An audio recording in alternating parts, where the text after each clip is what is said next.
Hello everybody, John Gregory here from Theme Park Tribune bringing you a Disneyland area hotel room tour and review.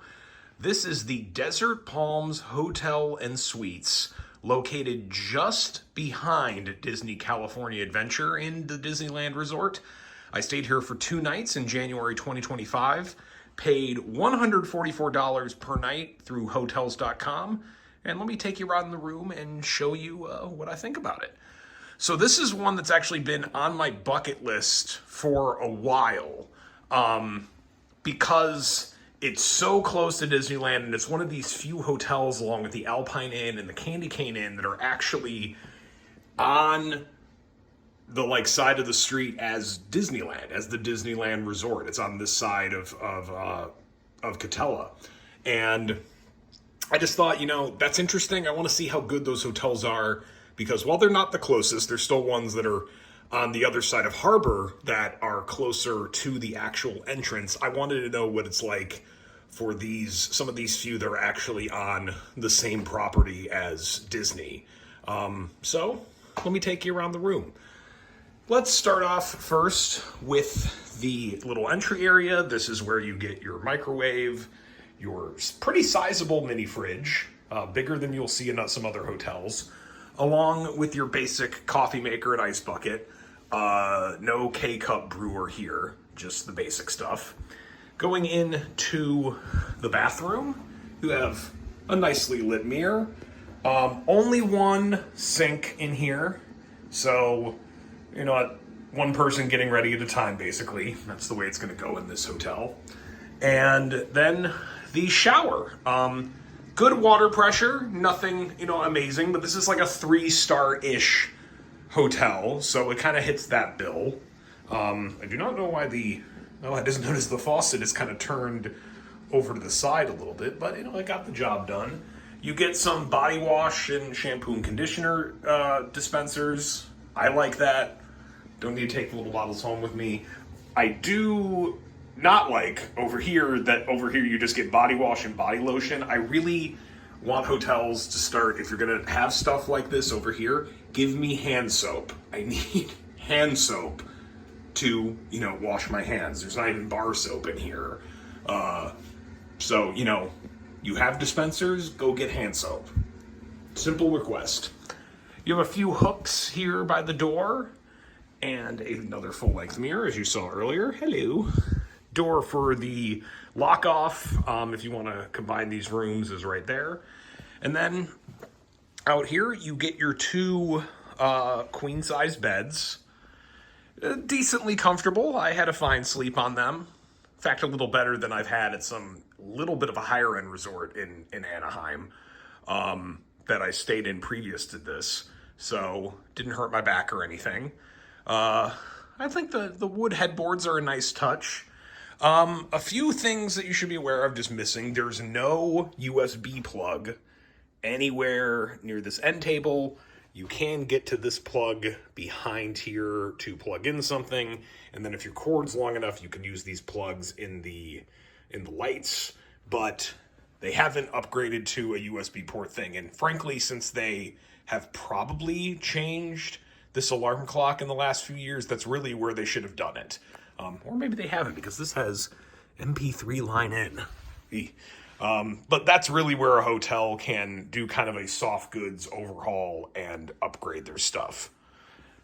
Over here, you get a few drawers, a little safe, a little bit of a dated TV, and cable wasn't the easiest to navigate on this. Some parts of the remote didn't work, there were multiple guide channels, and the guide button didn't lead to any of them, so I just ended up channel surfing. Not the greatest thing if you're like me and used to the streaming apps, and having to go back in time and just cycle through TV channels is not very convenient.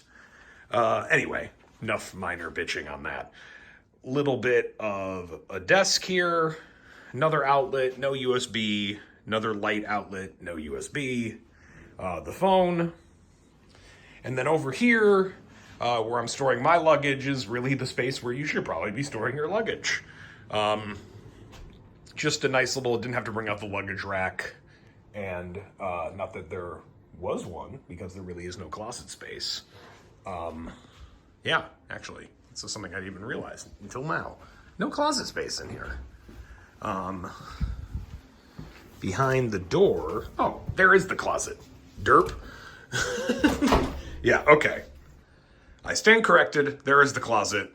Some of the usual stuff, not all of it. Just the iron and ironing board and a few hangers. No extra pillows, nothing like that. And that is pretty much it. I will take you over to give you my lovely view of the parking lot. Yay. The thermostat is a digital one over here, but the fair warning, the heating and AC unit is pretty loud.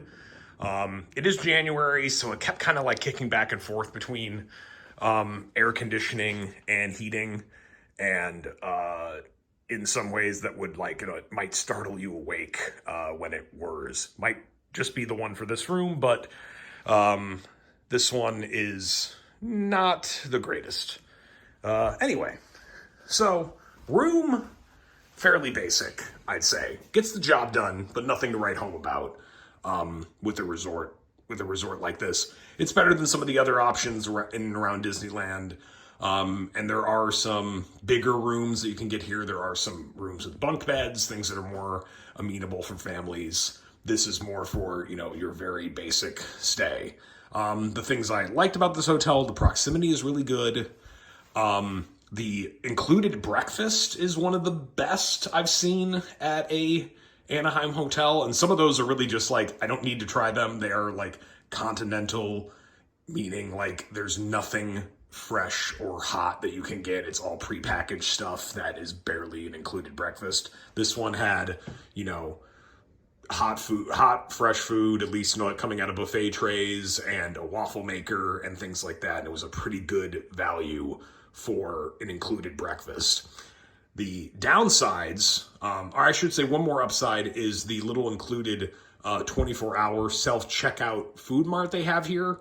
Not, the most amazing selection. There's a 7-Eleven next door that you could easily use for those same purposes. But if you really don't want to leave the hotel, maybe you just want to keep, your robe and slippers on, within reason, you can head down there, and it's really nice to not have to wait for like the one employee at the desk to help you out with that sort of little shop, because they're not going to staff it. It's really just a self-checkout, nice little innovation. And then the downside, I say, would be, the pool's just okay. It's sandwiched in the middle hotel. They don't have a lot of room for it. It is what it is. And then the included food hall that you might hear some hype about for this place is like super overpriced and not good. They'll offer you a bunch of options from pizza to burgers to wings, all made in the same place, given names like they're different restaurants, and they're not. And then, you're going to be paying like $8 for an order of fries when you could, walk down the street to a McDonald's or any other place and get it much, much cheaper. Just do that. Don't bother with that food. That's not really a part of the appeal here. What I'd say is the appeal is the proximity. And if you can get it at a price like I got it, this can often go for over $200 a night, and it's not worth that. You could go a little further walk and get much, much better accommodations in Anaheim than that. But for 150, 160 maybe, I'd say it's worth it. Those are my thoughts on the Desert Palm Hotel and Suites. Let me know what you think down in the comments section. You stayed here before. You agree, disagree with my takes? I will take personal offense to it, honestly. And then check out more of these reviews on the channel and at themeparktribune.com. All right, stay safe, everybody.